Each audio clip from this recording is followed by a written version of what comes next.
नमस्कार. मी संजय पाटील, विनीतचे वडील. मी अर्चना पाटील, विनीतची आई. हां, माझा मुलगा विनीत इयत्ता 10वीमध्ये शांतम स्कूल सांगली इथं शिकत होता. सांगलीत 10वी झाल्यानंतर त्याची 11वी आणि 12वीसाठी आम्ही प्रवेशासाठी अकॅडमी शोधत होतो. त्याला पुढच्या करिअरच्या दृष्टीने एखादी चांगली अकॅडमी आम्ही शोधत होतो. शोधत असताना आम्हाला बऱ्याच लोकांनी ही अकॅडमी सजेस्ट केली की प्रयास अकॅडमी म्हणून सांगलीत एक अकॅडमी सुरू झालेली आहे आणि तुम्ही तिथं बघा. पूर्वी ह्याच्या आधी प्रयास अकॅडमीमध्ये यायच्या आधी आम्ही बऱ्याच अकॅडमी बघितल्या की ज्या वेल नोन आहेत, ह्याच्या आधी नावाजलेल्या आहेत, त्यांच्याकडे जाऊन आलो.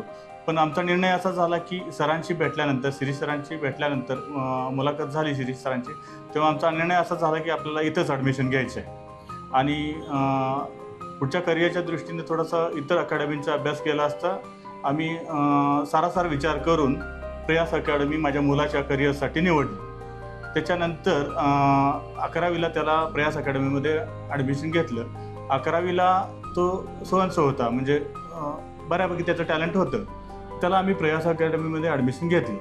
11वीचं त्याचं वर्ष रेग्युलर वर्षाप्रमाणे गेलं, शैक्षणिक वर्षाप्रमाणे गेलं. तो त्याचं टॅलेंट असताना त्याला टॅलेंटला कधी वाव मिळाला नाही. पण इथं अकॅडमीत आल्यानंतर, प्रयास अकॅडमीत आल्यानंतर त्याला असं टॅलेंटला थोडासा वाव मिळाला. त्याच्या शिरीष सरांनी आणखीन त्याच्या बाकीच्या स्टाफने त्याच्यावर मेहनत घेतली.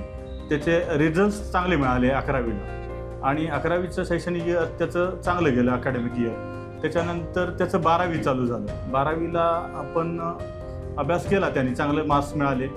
सरांनी त्यांच्याकडं अपेक्षा ठेवून होते.